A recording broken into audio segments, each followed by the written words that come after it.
Let's consider how we can teach our kids by least common multiples, which we also call the LCM, least common multiples.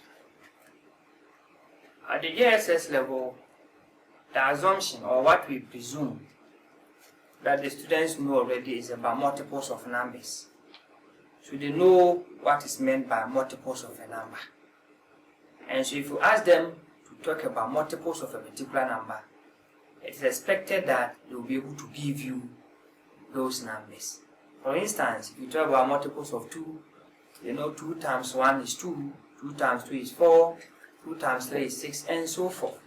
So they will be able to tell you those things.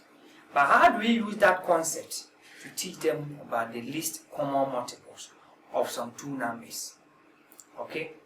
And so let's assume I want my students to get the least common multiples of numbers like 6 and 4. How are they going to do that? And so first, you ask them to list the multiples of the numbers.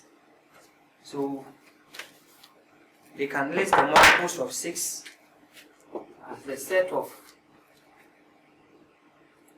6, 12,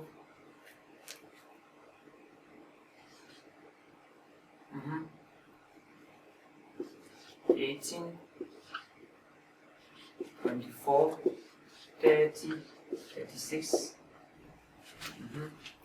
42, and so forth.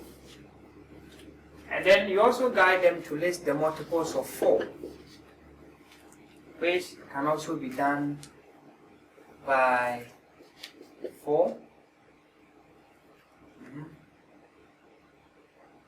8, 12, 16, 20, 24, 28, 32, and so forth. And so forth.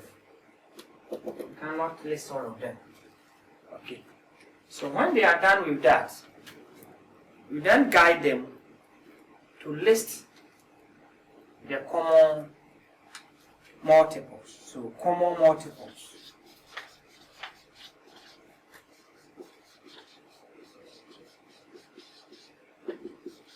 So they come out with the common multiples.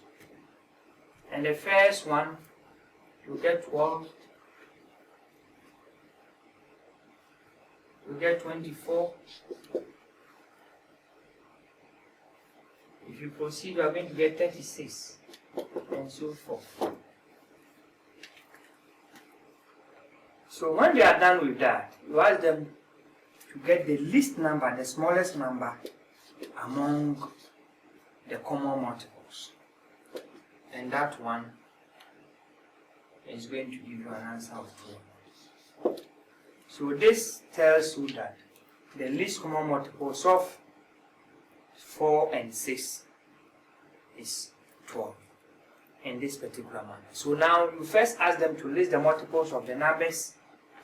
You guide them to determine the common multiples. And then by the end of the day, they will pick the smallest number among the common multiples. We can also use the prime factorization to guide us to get the least common multiples. So if I have numbers like 16 and 12, and they want me to determine the least common multiples of these numbers, I can use the prime factorization to do that. So I can have 2 times 8 to give me 16. I can have 2 times 4 to give me 16. I can have 2 times 2 to give me 16. So here, in terms of prime factors, I can say this one is equal to 2 exponent 4. 2 exponent 4. Okay? Now let's do for that of the 12.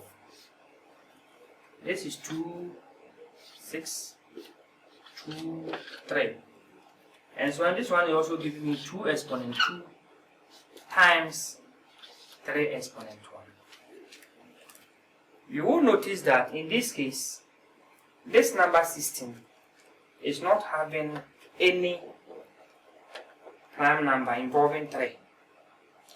But because of the situation, how it is looking at, we have to multiply this one by 3 exponent 0. Remember, if you multiply by 3 exponent 0, it gives you the same number as 2 exponent 4, because 3 exponent 0 is equal to 1. And so now when we are done with that, we are now going to compare the prime factors and see what is going to happen. And here the focus is going to be on the numbers that are having the highest powers. The numbers that are having the highest powers. So in this case, the numbers with the highest powers here, if you compare this to this, the one with the highest power is going to be 2 exponent 4.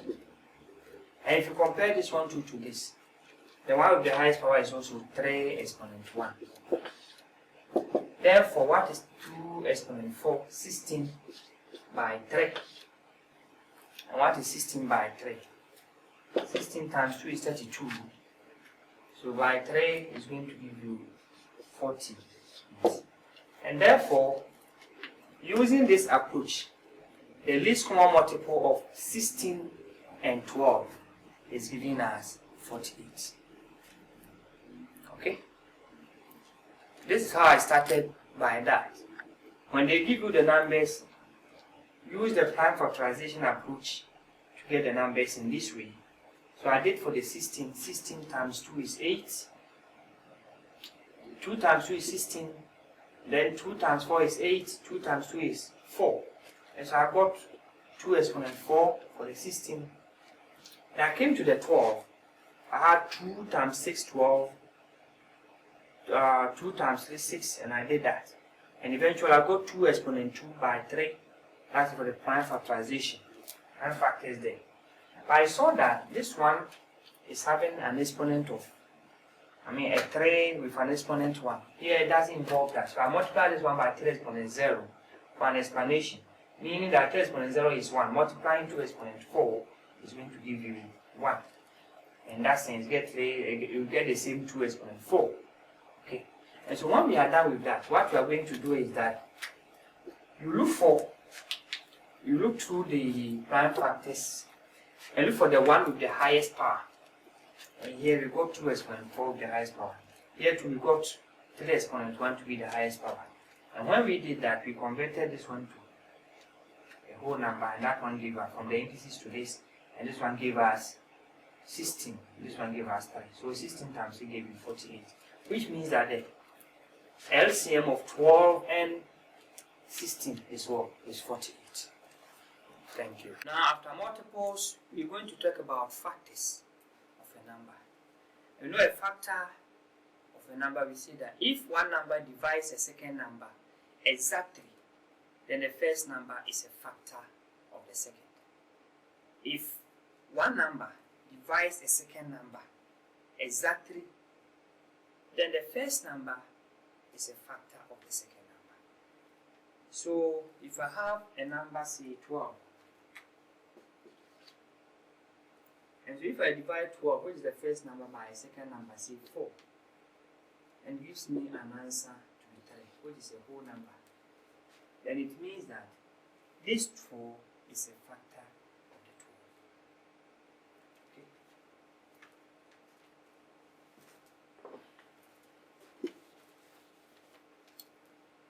So once we have this idea, we can then use it to find the factors of a particular number. So if I have 12, what are the factors? You can have 1, 2, 3, 4, 6, and then 12. Of course, if I multiply 1 by 12, I get 12. 2 by 6, I get 12. And 3 by 4, I get 12. So in effect, these are the factors of 12.